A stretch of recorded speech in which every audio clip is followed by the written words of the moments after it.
Mahaperivachan.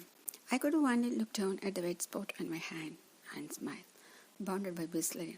The 26th January horror of Kutch in Gujarat is well known. Without any warning, Mother Earth opened her mouth and engulfed the people and their belongings. Overnight, rich people were reduced to the streets. But the spirit of the Kuchi people is admirable. They faced this disaster bravely and are still fighting to restore normalcy. The media has to be congratulated for its role in the relief efforts. Within hours of the tragedy, all newspapers and television channels had zoomed in to cover the disaster and broadcast it all over the world.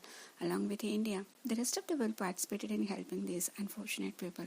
After the rush of the TV crews and media people holds out, NGOs and government officials landed up in Kutch.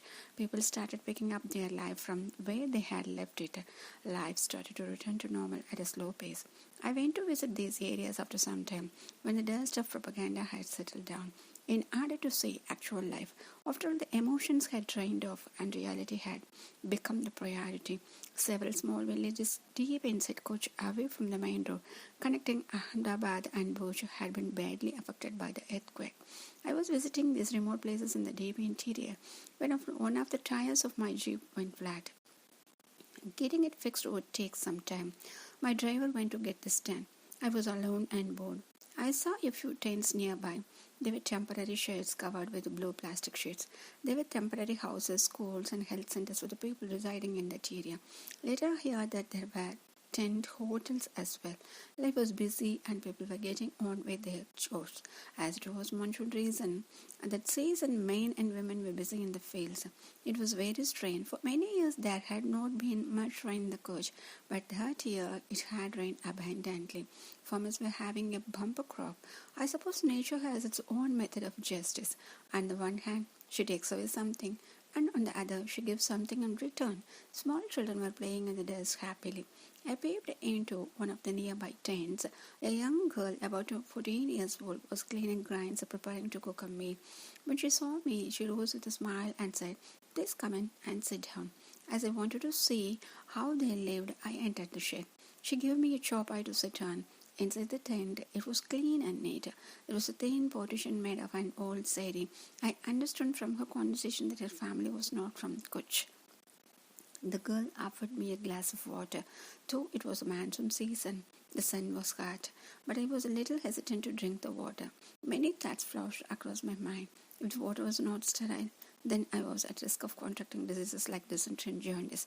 If I refused to accept the water, however, I knew I would hurt the girl's feelings, so I took the glass but did not drink the water. The girl had a younger sister who might have been around 12 years old. There was a little boy sleeping in a homemade cradle. Outside, there was a temporary open kitchen where sabji was being cooked. The elder one was making dough from wheat flour. "It seems from your language that you are not Gujaratis. Where are you from?" I asked. Smiling, the younger sister answered, "We are not from Gujarat. We are from Mumbai. Have you come here to visit your relatives?" "No, we don't have any relatives here. This is our house. We have come here with our parents." I was very surprised by this answer because normally people flee areas affected by calamities, whereas these people had moved in. "What's your father doing here?" Both girls were eager to give me information. The elder one replied, "My father used to beg in Mumbai at Mahim Creek near the church. My mother used to sell candles at the church entrance." "What made you come here?" "One day, we saw the news on TV and came to know that there had been an earthquake here. It was shown every hour on TV in the corner shop. My father said, 'Let's go,' and we came here." "Who paid for your train tickets?" "Nobody. We came here without tickets. The whole train was full of people. There were many people like us who have come. The entire station was heavily crowded. There was no ticket collector." "How did you come from the train station?" "We didn't know anyone. But there were plenty of buses running between the station and Bhuj. There were many foreign volunteers. The buses were jam-packed. We also got into one of the buses and landed at the main road." "How did you come to this particular area?" "There were many jeeps going from the main roads to all interior villages. On the main road, there was a convoy of trucks full of different relief materials. They used to unload materials on either side of the road. People who did not have anything would pick them up from the roadside. We also picked up some." "What were the materials on the roadside?" There were food articles, apples, biscuit packets, clothes, blankets, and many more items. My father told each one of us to pick up what we could, and we collected a lot. We had never seen so much in our life in Mumbai. Everything was in plenty. Children are innocent, and they always tell the truth until they become adults and lies creeps into their lives. One likes to boast to show what he is not, but children are so confident.